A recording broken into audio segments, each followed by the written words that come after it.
They're right there, yeah, right there.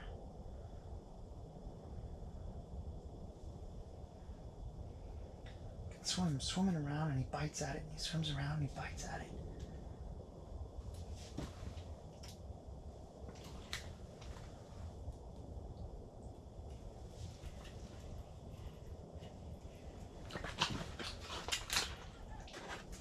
Got him. Yeah. Here we go. Make sure that I got this.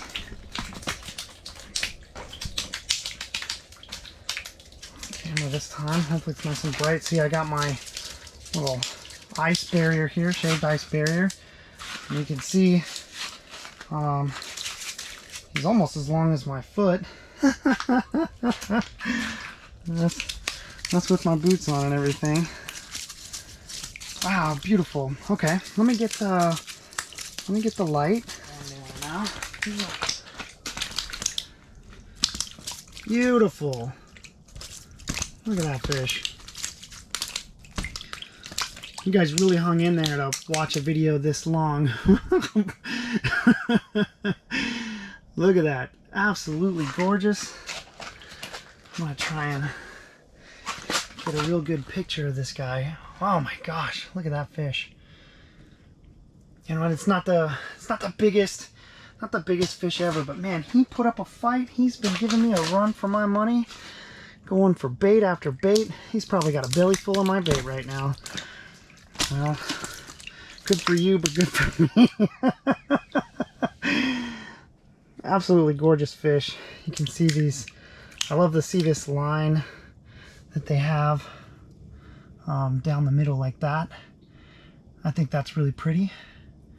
And I like to see little spots and stuff. I don't know if the spots are really coming through. Yeah, you should be able to see some little spots and everything.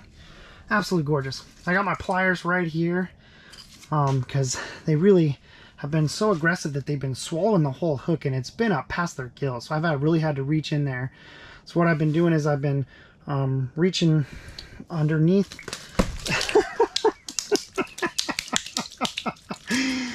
Oh, okay, I'll just point at him then if he's gonna fight like that. What I've been doing is I've had to reach underneath his gills, and I'll reach in and I'll peel back one of the gills, and that's what I did with the salmon. And that makes them bleed out. So you can see there's a little bit of blood and stuff here on the ice, like here.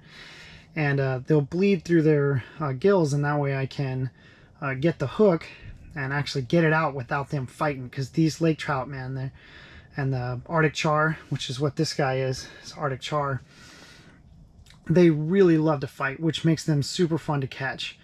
I mean, I've been trying to catch this guy for the last 15 or 20 minutes. You know, I mean, just absolutely gorgeous fish too.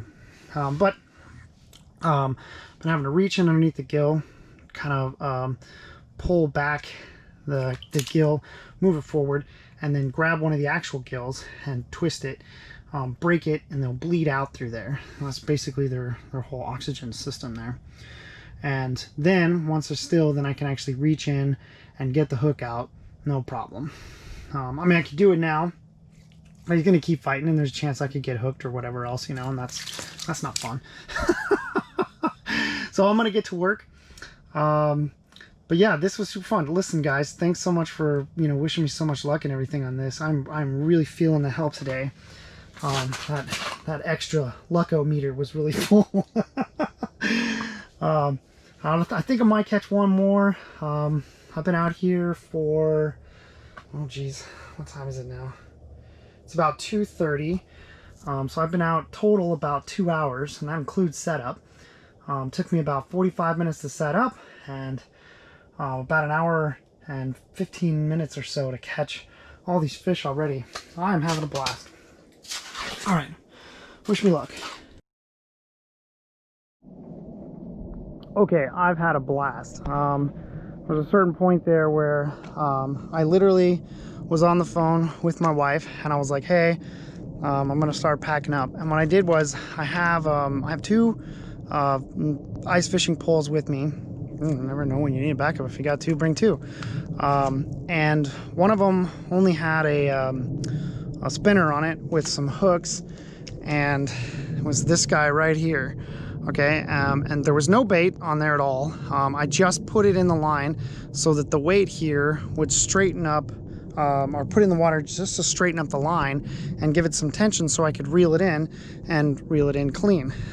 These types of open lures like this, they need some tension on them where you can kind of tangle up your line. And I'm not even kidding, just dropping it in long enough to straighten it out, I caught a fish and I had to reel it in like that, and I was just shocked.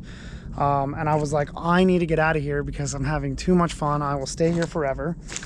So it's 3 o'clock in the afternoon. What I'm going to do is I'm going to try and get out of here in the next 30 minutes, and then got another 30-minute drive home, and hopefully I'm home by by dinner time.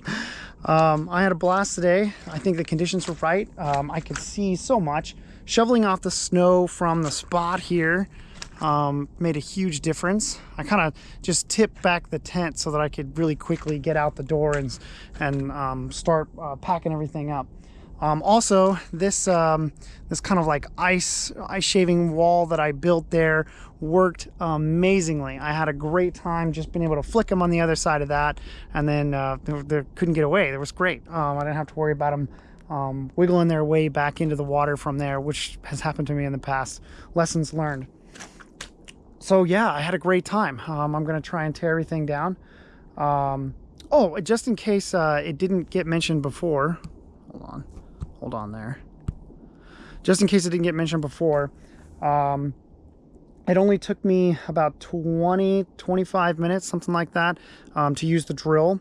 The drill got very hot, and actually at one point, I don't know if it was smoke because it didn't smell like smoke, but it was definitely making a lot of heat and everything. So I was like, okay, I'm done using this. I ended up switching over in the last inch or two by hand. I don't think it's actually any less labor intensive to use the drill to run the auger. I think I'm better off just turning the auger by hand. It's difficult to do at first anyway, because it's hard to get downward pressure on the ice auger. So keep that in mind when you go to get ice augers and things for yourself in the future. Get one that you can get on top of, and it won't be a problem. You want to have some downward pressure and everything on it. So look at how tall you are and how long the actual auger part of it is. Yeah, so I'm just gonna do it by hand. I think in the future I'm gonna save my batteries, I'm gonna save my drill, I'm gonna have less equipment, and I'm just gonna do it by hand. So another lesson. That's great. The heater I ran on half blast, like I put it on low instead of high, it lasted the whole time, but it's a much warmer day today too. Like I said, when I got here, it was like 16 degrees, which is about 15 degrees warmer than it was the other day. Plus, even though it doesn't maybe look like it's very sunny in the video, and it is a pretty overcast day, there was a lot of light.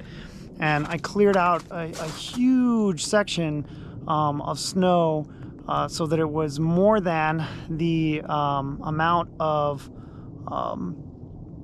room than I had for my tent itself. You know, this is a better view of everything. Okay, I shoveled off a bunch of snow so that there was light coming in from the sides, and that helped illuminate so that I could see where the fish were. Now doing this, I was able to see if I was too deep, too shallow, and what they were doing when they were down there. And actually, one other thing, I know I'm talking really fast, that's because I'm excited and it's cold. I hope I can get this on film. You can actually see the ice refreezing here.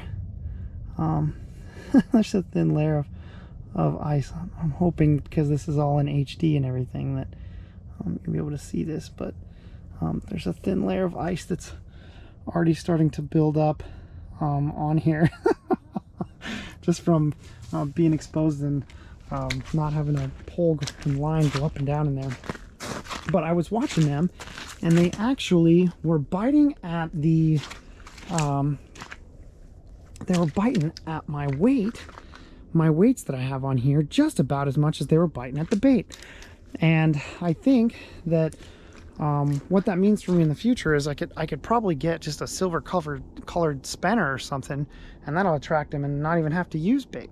But I don't think I'm gonna not bring my bait. I mean, you got a tackle box. You know, try a new thing every once in a while, put something on there. If they're not biting one thing, try something else. Today I was like, well, let me try the green instead of the pink. It was kind of the first one that I grabbed out of the tackle box. I was catching them on the pink spinner with the 2 hooks, and I was like, they're not biting it. So I switched over to the single hook and just started yanking them out of the water. Super fun, super fun. I'm packing up. I'm getting out of here. My hands are cold, and being out of the heat, even just for a few minutes, I'm like, that's probably enough of that. Look, thanks. Thanks for all the luck you wish me. Like I said, I really felt like you guys were on my side, and all the luck was on my side today. I'm gonna go talk about gear in the next video too. I'm gonna pull out camping gear, hunting gear, fishing gear, and you're gonna see a lot of those things kind of overlap. So I might be like, this is what I take every time sort of thing. But I'm hungry. I'm ready to go home. Tune in next time, I guess, and watch the gear video. Hopefully I covered everything that everybody wanted to know about safety. If I didn't talk about the things safety wise and fishing gear wise and everything else, let me know. Let me know in the comments, and I'll make another video. I'll talk about what kind of ice safety things you can do to make sure that you're good. All right, thanks again.